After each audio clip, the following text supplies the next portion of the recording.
நம்மளுடைய இந்த அரசியல் பயணத்தில்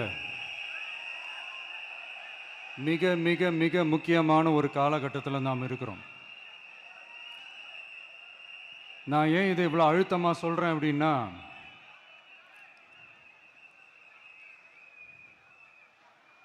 ஏதோ அழுத்தம் இருக்குமோன்னு நினைக்கிறீங்களோ?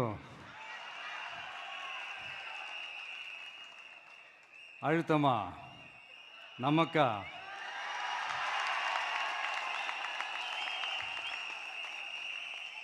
இந்த அழுத்தத்துக்கெல்லாம் அடங்கி போற ஆளா இந்த ஆளு? இந்த மூஞ்சா பார்த்தா அப்படியா தெரியுது உங்களுக்கு?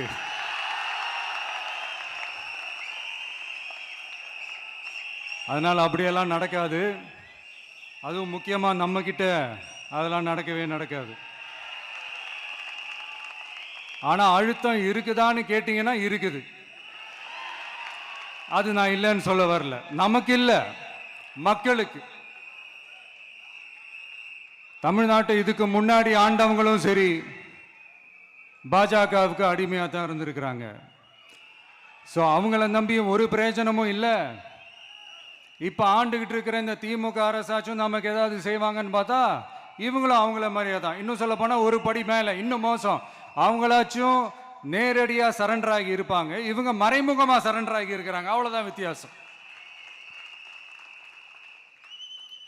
அதனால நீங்க பார்த்தீங்கன்னா அவங்களோட அந்த வேஷம் கலைஞ்சிடக்கூடாதுன்றதுக்காக இந்த கலரா கவர்ச்சிகரமான இந்த அறிவிப்புகள்லாம் வெளியிடுறாங்க. நோட்டீஸ் பண்ணியிருப்பீங்கன்னு நினைக்கிறேன்.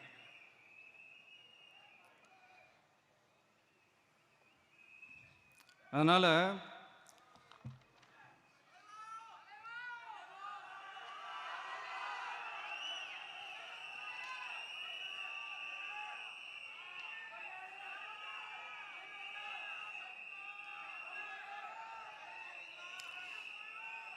ஸோ இவங்க எல்லாரும் இப்படியே இருக்கிறாங்களே, நமக்காக உண்மையாக உழைக்கிறதுக்கு யாராச்சும் வந்துட மாட்டாங்களா அப்படின்னு மக்கள் ஒரு விதமான அதை வெளியில் சொல்ல முடியாத ஒரு அழுத்தத்தில் இருக்கிற நேரம் இது. மாற்றி மாற்றி ஓட்டு போட்டு ஏமாந்து அவங்க இப்போ நம்மளை நம்புகிறாங்க. நம்மளுடைய இந்த தமிழக வெற்றி கழகத்தை இந்த விஜய் கூட நிற்பான்னு நம்புகிறாங்க.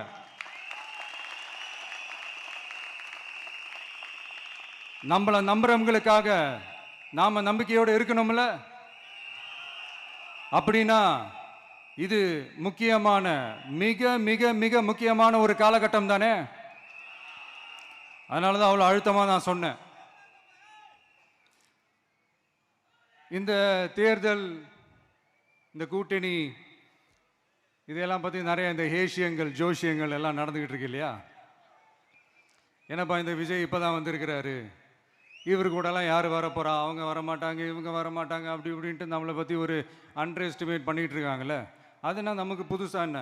30 வருஷமாக நம்மளை அண்டர் எஸ்டிமேட் பண்ணிட்டு தான் இருக்கிறாங்க. ஆனால் மக்கள் கரெக்டாக நம்மளை எஸ்டிமேட் பண்ணி ரொம்ப அழகாக, ரொம்ப அக்கறையாக, ரொம்ப தெளிவாக, ரொம்ப தீர்க்கமாக நமக்குன்னு ஒரு இடத்த கொடுத்துருக்குறாங்கல்ல. எப்படி? என் கேரியரின் உச்சமான ஒரு இடத்த கொடுத்துருக்குறாங்கல்ல. அதை இந்த நாடே பார்த்துக்கிட்டு இருக்குல்ல.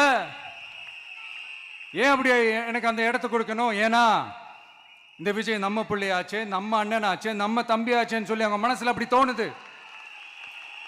அதனாலதான் நமக்கு அப்படி ஒரு இடத்த கொடுத்து உள்ளன்போடு அள்ளி நம்மளை அரவணைச்சிக்கிட்டு இருக்கிறாங்க. அப்படி நம்மளை நம்புறவங்களுக்காக நாம உழைக்கிறதே அது ஒரு பழக்கமாகி இப்ப அதுவே என்னுடைய ஒரு ஒரிஜினல் கேரக்டராகவே மாறிடுச்சு. இத்தனை வருஷமா இருக்கிற அந்த உழைக்கிற குணம் அது எப்படி மாறும்? அதெல்லாம் மாறவே மாறாது. அரசியலுக்கு வந்ததுக்கு அப்புறமும் சரி, ஆட்சி அதிகாரத்துக்கு வந்ததுக்கு அப்புறமும் சரி, ஒன்னே ஒன்று சொல்ற, எழுதி வச்சுக்கோங்க. இதுக்கு முன்னாடி இருந்தவங்க மாதிரியோ இல்லை இப்போ இருக்கிறவங்க மாதிரியோ ஊழல் செய்யவே மாட்டான்.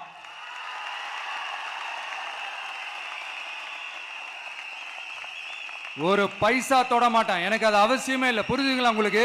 எனக்கு அதை தொட வேண்டிய அவசியமே இல்லை.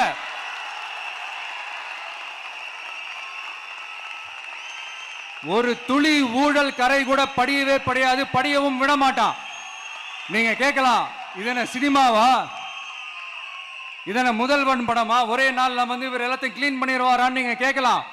ஓகே, பிராக்டிகலா அது பாசிபிள் இல்லதான், but it is a process, right? It is a process. இப்படி எதுக்குமே ஆசைப்படாத ஒருத்தன் அரசியலுக்கு வரான் அப்படின்னா, அவன் கண்ணு முன்னாடி ஏதாவது ஒரு தப்பு நடக்குது அப்படின்னா, அவன் கண்ணு முன்னாடி ஏதாவது இந்த மாதிரி ஒரு ஊழல் நடக்குது அப்படின்னா, அதை பார்த்துக்கிட்டு அவன் சும்மா இருப்பான்னு நினைக்கிறீங்க?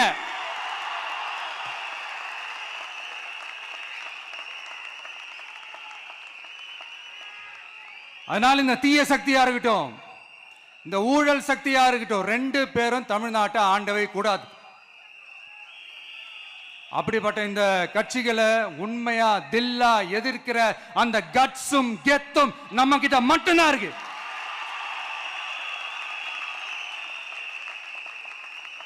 அதனால நீங்க என்ன சூழ்ச்சி நம்ம மேல பண்ணாலும், என்ன அழுத்தம் நீங்க கொடுத்தாலும், இந்த அடங்கி போறதுக்கோ, இந்த அண்டி பொழைக்கிறதுக்கோ, இல்ல இந்த அடிமையா இருக்கிறதுக்கால நாம அரசியலுக்கு வரல.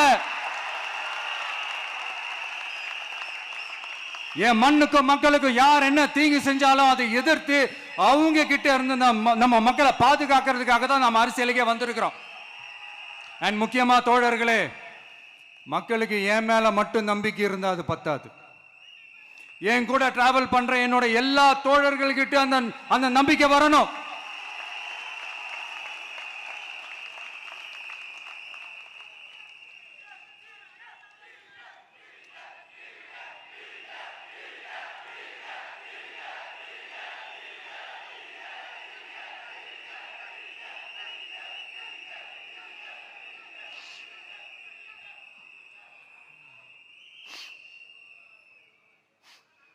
அந்த நம்பிக்கை இல்லைன்னு நான் சொல்ல வரல, இருக்குது. ஆனா அதை தொடர்ந்து இருக்கிற மாதிரி நீங்க எல்லாம் நடந்துக்கணும்.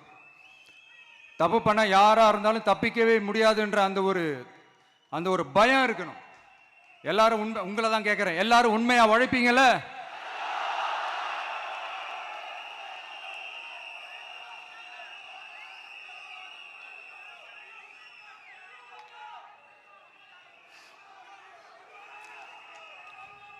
யாருக்காகவும் எதுக்காகவும் நம்மளோட அரசியல்ல காம்ப்ரமைஸ் பண்ணிக்கவே கூடாது. செய்வீங்கல்ல?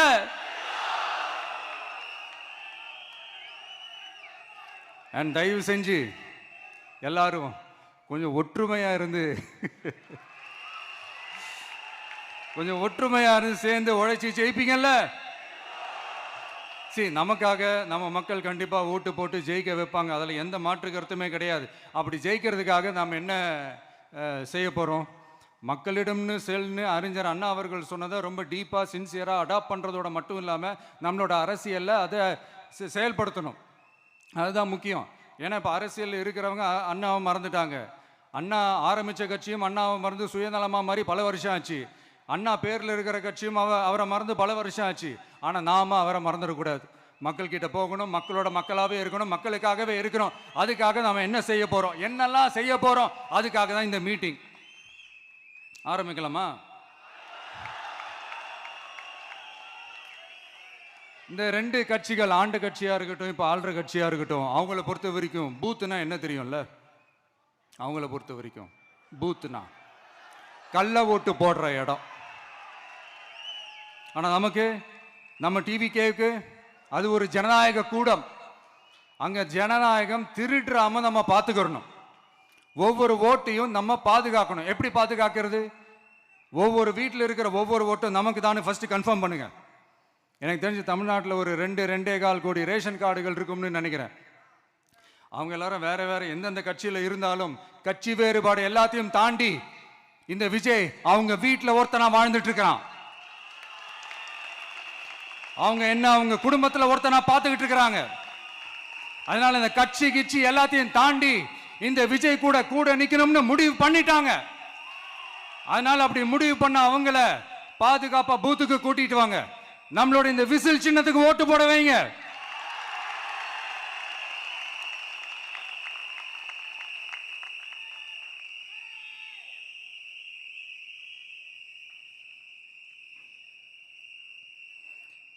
ஒன்றியம், நகரம், பேரூர், பகுதி, கிளைன்னு இங்க வந்திருக்கிற நம்மள எல்லார் நிர்வாகிகளும் தான் நம்ம கட்சியினுடைய ஆணி வேர். நீங்க எல்லாரும் சுதந்திரமா செயல்படணும், சுதந்திரமா செயல்பட விடணும்.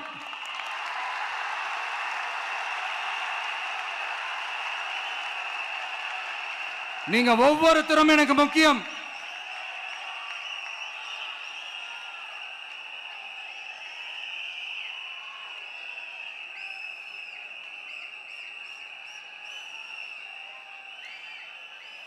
நீங்க தான் நம்மளுடைய இந்த பிஎல்ஏஸ் பூத் லெவல் ஏஜென்ட்ஸோட களத்தில் நின்று வேலை பார்க்க போற ஃப்ரண்ட் லைன் வாரியர்ஸ். இப்ப நடக்க போறது வெறும் எலெக்ஷன் கிடையாது, இது ஒரு ஜனநாயக போர். இந்த டெமோக்ராட்டிக் பேட்டில லீட் பண்ண போற கமாண்டர்ஸ் நீங்க தான்.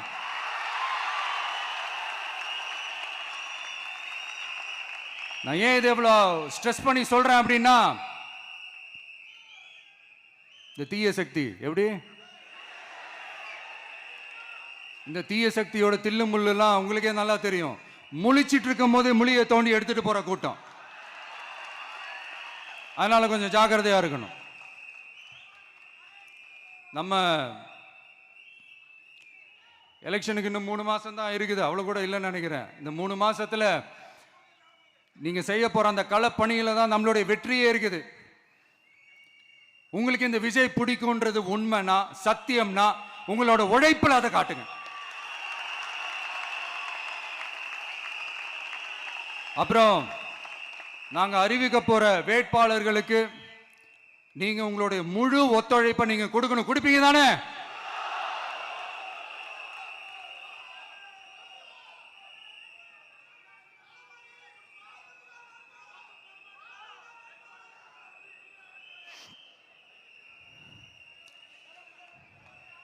உங்க எல்லாரையும் ஒரு எனர்ஜைஸ் பண்ற மாதிரி உண்மையா நடந்த ஒரு கதை ஒன்று சொல்றேன்.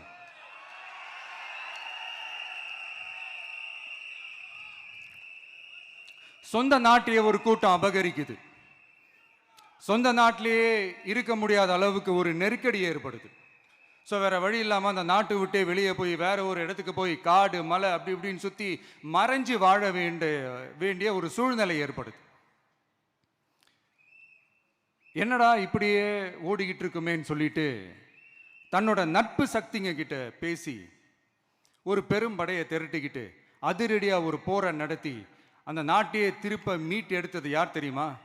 நம்ம கொள்கை தலைவர்களை ஒருத்தரான ராணி வேலு நாச்சியார் அவர்கள் தான். அவங்களுக்கு அந்த நட்பு சக்தியா கூட இருந்து உழைச்சது சின்ன மருது, பெரிய மருது, சையது, கார்கின்னு சொல்லிட்டு அந்த 3 பேரும் தான். ஆங்கிலேயர் படை, ஆற்காட்டு படை மாதிரி அந்த 2 பெரும் படையை அடிச்சு துவம்சம் பண்ணிட்டு அந்த நாட்டையை திருப்பி மீட்டு எடுத்தது வேலு நாச்சியார். அன்னைக்கு இருந்த ஆங்கிலேயர் படை, ஆற்காட்டு படை மாதிரி இன்னைக்கு என்னென்ன படை இருக்குதுன்னு உங்க எல்லாருக்குமே நல்லா தெரியும்.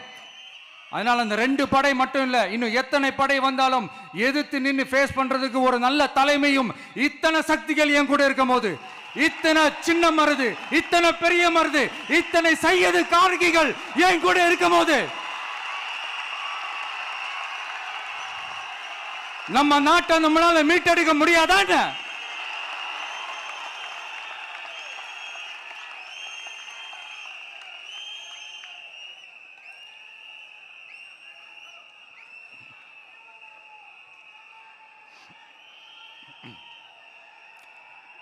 அதுவும் இந்த படை, நம்மளுடைய இந்த டிவிகே படை நட்பு சக்தி இருந்தாலும் இல்லைனாலும் தனியாவும் நின்று கெத்தா ஜெயிக்கிற அளவுக்கு ஒரு மிகப்பெரிய படை. அதுலயும் ரொம்ப முக்கியமா இன்னைக்கு இந்த கூட்டத்துக்கு வரலனாலும் நான் அந்த போர்ல நடந்த அந்த கதை மாதிரி கட்ஸான குயில்கள் நிறைந்த பெண்கள் படையும் நம்மளோட இருக்கிறாங்க. அந்த பெண்கள் படையை பார்த்துதான் அரசியல் அரங்கமே அதிர்ந்து போயிருக்குது. அதனால எல்லாரும் ஒரு நிமிஷம் எனக்காக எந்திரிச்சு நில்லுங்களேன் ப்ளீஸ். நான் சொல்றதை கொஞ்சம் ரிப்பீட் பண்ணுங்க. இந்த 2026 சட்டமன்ற தேர்தல்ல நாம எல்லாரும் உண்மையாக உழைப்போம், சத்தியமாக உழைப்போம், உறுதியாக உழைப்போம், ஒற்றுமையாக உழைப்போம். தேங்க்யூ. Please sit down.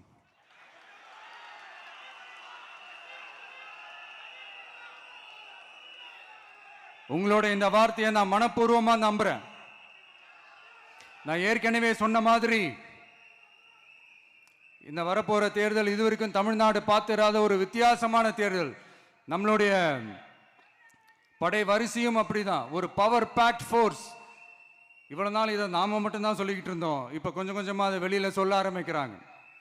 என்னடா இந்த விஜய் கூட இருக்கிற ஃபோர்ஸை பார்த்தா சாதாரண ஃபோர்ஸ் மாதிரி தெரியல, மிலிட்ரியோட பெரிய ஃபோர்ஸா இருக்குது, வரப்போற எலெக்ஷனை கணிக்கவே முடியல, அப்படி இப்படின்னு சில குரல்கள்லாம் கேட்க ஆரம்பிக்குது. கணிக்கவே முடியலன்னு அவங்க வேணா சொல்லலாம், ஆனா மக்கள் ஆல்ரெடி கணிச்சு முடிச்சுட்டாங்க. அவங்க மனசை நல்லா புரிஞ்சு வச்சிருக்கிற நமக்கு அது நல்லாவே தெரியும்.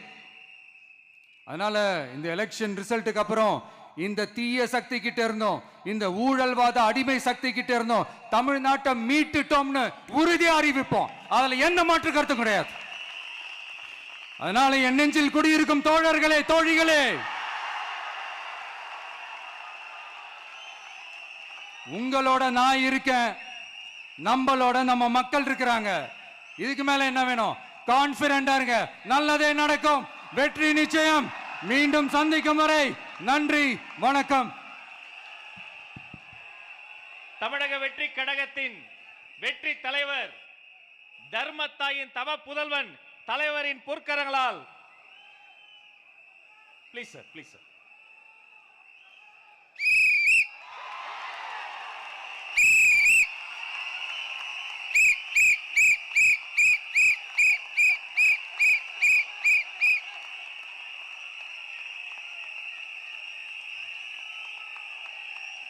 நம்ம சின்னம் உங்கள் சின்னம், நம்மளுடைய வெற்றி சின்னம் விசில். கப்பு முக்கியம் பகிலே.